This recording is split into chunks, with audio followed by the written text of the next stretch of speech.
Hello everyone, welcome to सीखने का सफ़र। तो आज हम करने वाले लीड कोड का 121 क्वेश्चन, जो हमने कल भी किया था, पर हमने कल इसको किया था ब्रूट फोर्स के साथ। आज हम इसको करने वाले हैं ऑप्टिमाइज अप्रोच के साथ। देखो, कल हमने जो किया था ना, उसके अंदर हमारी टाइम कॉम्प्लेक्सिटी लग रही थी ऑफ एन स्क्वायर, यानी कि ज़्यादा टाइम लग रहा था। ठीक है, क्योंकि उसके अंदर हम क्या कर रहे थे, हर पेयर को चेक कर रहे थे। लेकिन आज हम हर पेयर को नहीं चेक करेंगे, हम आज करने वाले हैं इसको सिंगल पास के अंदर। सिंगल पास के अंदर हम कैसे चेक करने वाले हैं कि मैं एक मैक्सिमम वैल्यू लूँगी और एक मिनिमम लूँगी।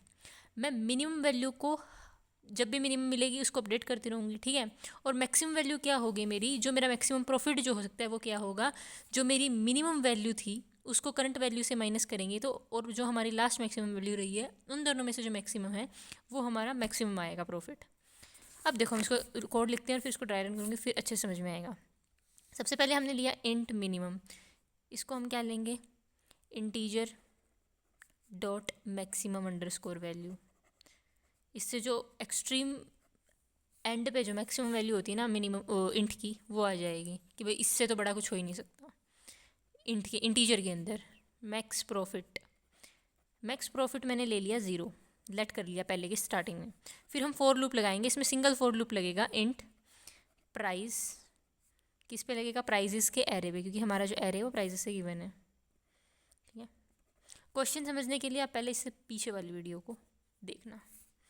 ठीक है, अब मैं क्या करूँगी, मिनिमम देखूँगी। मिनिमम क्या है मेरा, मिनिमम क्या होगा, मैथ डॉट मिनिमम लगाऊंगी मैं इसके अंदर, क्योंकि मिनिमम वैल्यू निकाल देगा वो किस में से, मिनिमम के खुद में से, या फिर जो मेरा अभी करंटली प्राइस है उसमें से।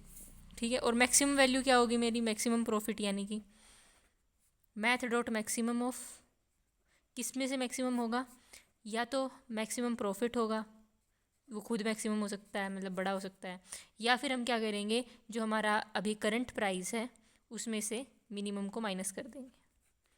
इन दोनों में से जो मैक्सिमम आएगा वो हमारा मैक्सिमम प्रॉफिट हो जाएगा, और हम रिटर्न कर देंगे मैक्सिमम प्रॉफिट को।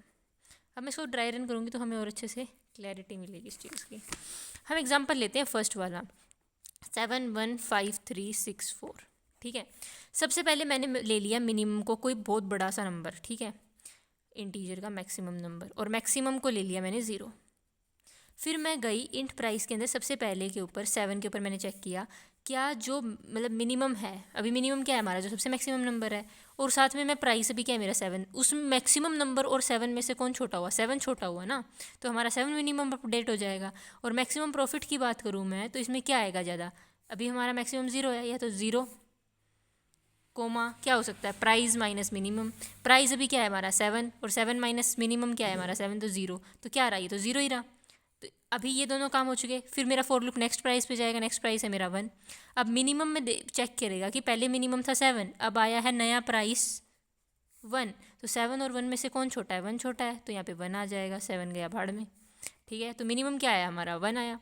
उसके बाद हम मैक्सिमम के लिए आएंगे चेक करने, तो मैक्सिमम वैल्यू पहले तो मेरी 0 थी, और अब मैं चेक करूँगी कि अभी जो मेरी वैल्यू है उसमें से मैं मिनिमम को मैक्सिमम को माइनस कर दूँ, या फिर मिनिमम को माइनस कर दूँ, तो मेरे पास क्या आएगा, 0 आएगा। तो यहाँ तो 0 ही रहेगा कि मैक्सिमम प्रॉफिट अभी तक हमें कुछ नहीं हो रहा, क्योंकि उस नंबर में से उस नंबर को माइनस करें। फिर हम कहेंगे नेक्स्ट प्राइस, जो कि है हमारा 5 के ऊपर। अब मैं कंपेयर करूँगी 1 और 5 को, कौन छोटा है, 1 छोटा है, तो यहाँ 1 ही रहेगा, 5 का कोई रोल नहीं है। फिर मैं जाऊँगी मैक्सिमम वैल्यू चेक करने के लिए, तो मैक्सिमम प्रॉफिट या तो 0 हो सकता है, या फिर करंट प्राइस मेरा 5 है और माइनस मिनिमम क्या है 1, तो 5 माइनस 1 4 हो सकता है। इन दोनों में से मैक्सिमम कौन है, 4, तो मेरा मैक्सिमम आ गया 4 और मिनिमम चल रहा है मेरा 1। ठीक है, फिर गई मैं नेक्स्ट प्राइस, जो कि मेरा 3 है। जैसे ही 3 आया मैंने देखा 1 को और 3 में से कौन छोटा है, 1 छोटा है, तो 1 को रहेंगे, इसका कोई काम नहीं यहाँ पे। फिर मेरा करंट प्राइस है 3, उसमें से मतलब करंट प्राइस जो है मेरा, उसमें से मैं अगर माइनस कर दूँ मिनिमम को, तो मेरे पास क्या आएगा, 2 आएगा। अब 2,4 में से कौन बड़ा है, 4 बड़ा है, तो यहाँ पे 4 रहेगा, 2 का कोई काम नहीं है।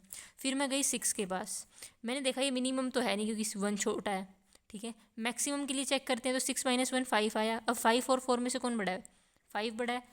यहाँ पे नीचे बड़ा चेक करते हैं, ऊपर छोटा चेक करते हैं, क्योंकि मैक्सिमम प्रॉफिट हम देख रहे हैं। तो 5 बड़ा, तो यहाँ 5 आ जाएगा। फिर मैं गई 4 के पास, मैंने देखा यहाँ तो मिनिमम 1 ही है दोनों में से, और अगर मैं 4 माइनस 1 करती हूँ यानी कि 3, तो यहाँ देखूँ मैं 5 कोमा, ये 4 तो हट गया, 5,3 में से कौन बड़ा है, 5 बड़ा है, तो यहाँ 5 ही रहेगा और वह 1 नहीं रहेगा। तो मिनिमम वैल्यू क्या आई हमारे पास 1, और मैक्सिमम प्रॉफिट हमारे पास क्या बचा लास्ट में, 5 बचा। और उसके बाद तो हमारा प्राइस लूप ही, मतलब लूप ही खत्म हो गया, आगे हम जा ही नहीं सकते, तो हम रिटर्न क्या कर देंगे, मैक्सिमम प्रॉफिट जो कि 5 है।